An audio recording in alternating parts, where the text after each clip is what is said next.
The first week of September is set to be an eventful one on the diplomatic front, with ASEAN-related meetings and the G20 Summit taking place starting from today. For more, let's turn to Professor Kim Jae-chun this morning. Welcome back to the program. Thank you very much for having me. Professor Kim, President Yoon Suk Yeol is set to sit down for around 14 rounds of bilateral talks at the upcoming summit in Indonesia and India. Now, the question is, why so many? I mean, why is he looking to achieve here? Because this is a golden opportunity to promote South Korea's economic diplomacy, because ASEAN countries and India as well, these countries are becoming more and more important in terms of economic opportunities, because many countries, including South Korea, are now trying to rely less on China economically. So many countries, including South Korea, are looking for alternatives, and the alternatives are these countries, Southeast Asian countries and India. I think the Yoon government understands this, so President Yoon wants to capitalize on these important diplomatic events, ASEAN-related summits in Indonesia, and then G20 in India. He'll be having as many bilateral summits as possible, some, 14 to 20 rounds of bilateral summits. And the major objective, I think, is to promote South Korea's economic diplomacy. Right. The timing of these summits can't be any better. Now, like you said, sales diplomacy will top Yoon's trip this time. That's why major conglomerate leaders are tagging along with him to Indonesia this time. Now, how much more successful will his trip be, considering all these factors this time? So far, I think President Yoon's sales diplomacy has been quite successful. In my personal opinion, I think has been paying off. There is a sign that South Korea's export to Southeast Asia has increased after President Yoon's sales diplomacy. And it's not just the number, I think. I think it's the attitude that matters more, the attitude of President Yoon, the words of President Yoon saying that I am #1 salesperson of South Korea. Just let me know if I can be of any help, I'll be there. So the attitude is quite encouraging, I think, encouraging to South Korea's business leaders. So I heard that business leaders think very highly of President Yoon's sales diplomacy.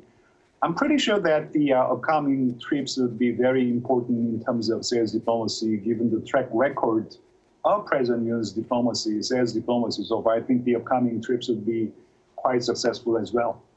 Right. President Yoon's rather welcoming attitude has been a helpful factor in terms of, improving ties with other nations, especially when it comes to economy.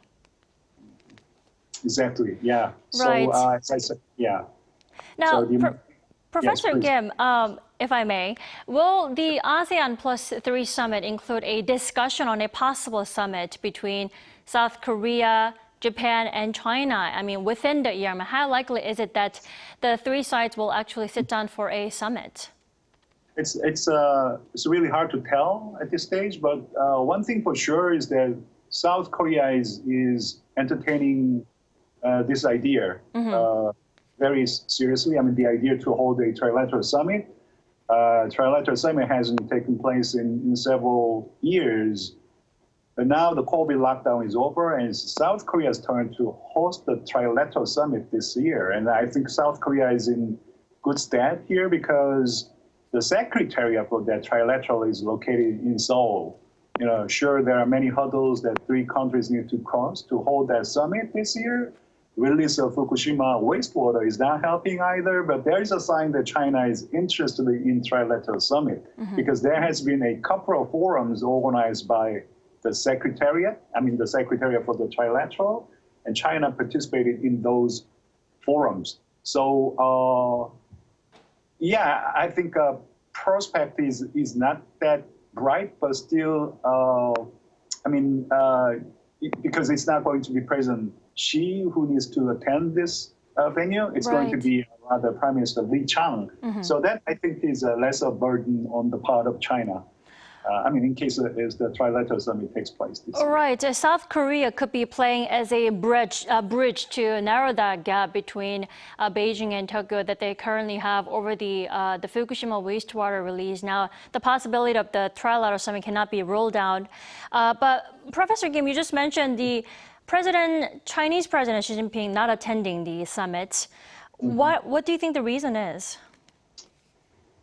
I think it has something to do with the domestic situations in China.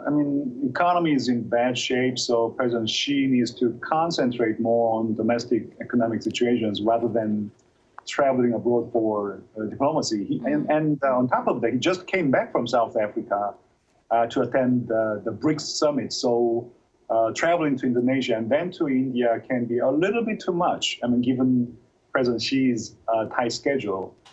Some pundits are saying that President Xi is not going to India because of the territorial dispute with India, and President Xi doesn't want to confront President Biden, but I don't think that's the reason. I think it has more to do with President Xi's busy domestic schedules and needs to concentrate more on domestic situations.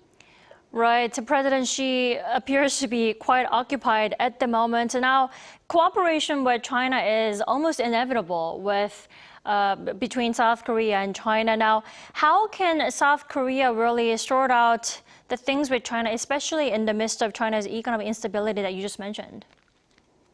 That's really a tough question, question to which I don't really have a good answer, to be perfectly honest with you. Okay. Economic relations between South Korea and China has been already difficult, but as I said, now China's economic difficulty is not going to help either in this situation. I think China still is a very important market for South Korea's products.